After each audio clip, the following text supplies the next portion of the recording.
Theater Review, Burning Down the House, The Minutes dives deep into American privilege.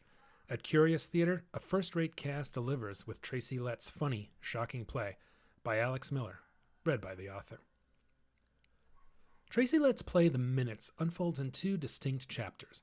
One is a very funny situational comedy about the members of a city council wrangling over seemingly nonsensical items like creating a fundraiser by having a mixed martial artist dressed as Abraham Lincoln taking on all comers, or more serious things like whether to make a proposed fountain ADA accessible and why attendance at the town's annual festival is declining. Trying to make sense of it all is new council member Mr. Peel, Josh Robinson, who missed the last meeting and is trying to catch up. But where, he wants to know, are the minutes from the October 18th meeting? It's those missing minutes that lay the groundwork for the much darker second part of the play. Gone, for the most part, are the laugh lines, and instead we're exposed to the surprisingly rotten core of the small city of Big Cherry. Secrets are revealed, hard choices must be made, and at one point, the cast engages in the kind of wild rumpus you might find in a staged version of Where the Wild Things Are. Things get weird. In this regional premiere at Denver's Curious Theater, director Christy Montour Larson is working with a great script and an embarrassment of riches cast-wise. From there, she takes the audience on a journey where the city's leaders face down one of the big questions of our more enlightened time. Do we sweep the ugly history we know is there under the rug and simply enjoy our cushy lifestyles? Or do we confront it, perhaps threatening some parts of the easy life we've created for ourselves? For the Minutes, scenic designer Marcus Henry transforms the stage into a perfect replica of a council meeting room in a musty old building prone to electrical shorts. Before the show opens, the 10 high-backed chairs, plus a less fancy one for the clerk, with their associated nameplates, are already at work defining the characters with evocative names like Mr. Assalone, Mr. Carp, Mr. Breeding, Ms. Matz, and the more on-the-nose Mayor Superba. While some plays may take some of the first act to define so many characters, it only takes about 20 minutes into this show for the audience to have a pretty good idea of who these folks are, at least on the surface. Comprised entirely of curious company members, the cast sets to work on a story that seems tailor-made for the type of challenging, provocative theater Curious likes to present. The target is often white privilege, but in the Minutes, it's that plus the obliviousness most Americans have about a society built on the ruins of another.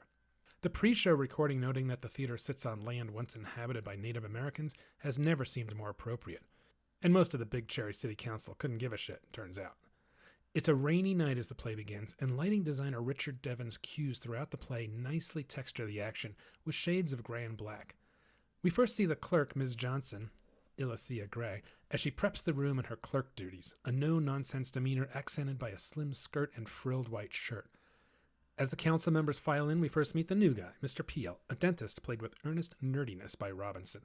Brian Landis Falkins is also in dork mode as Mr. Hanratty, a combative whiner who soon squares off with slightly drunk Mr. Blake, Cajardo Lindsay, who seems to be on council just for the hell of it.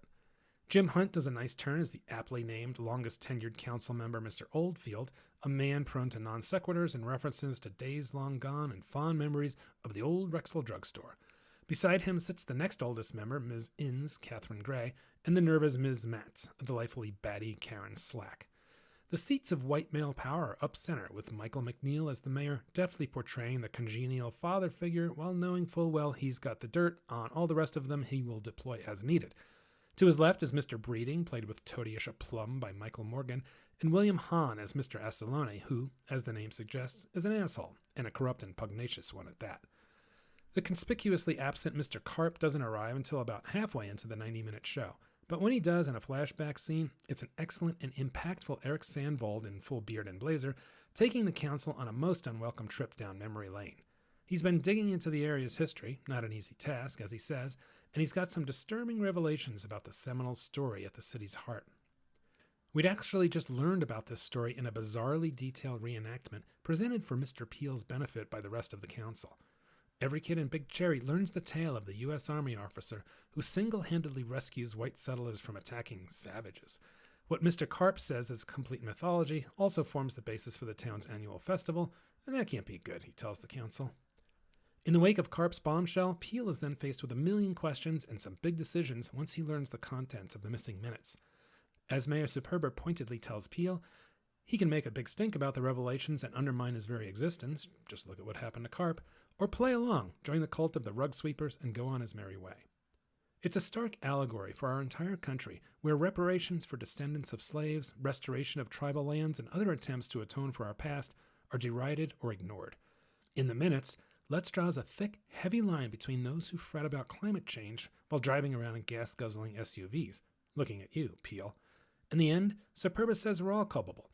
He'll also probably tell you a liberal jetting off on European vacations probably has a larger carbon footprint than the guy in the diesel F-350 towing a fifth wheel. Liberals just feel bad about it. The closing scene of the minutes is indeed a wild rumpus, a clownish ritual that nonetheless underscores the seriousness of what's at stake for Peel and anyone else looking to buck the status quo.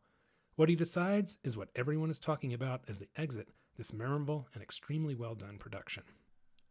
The Minutes by Tracy Letts runs at the Curious Theater in Denver from September 9th through October 14th.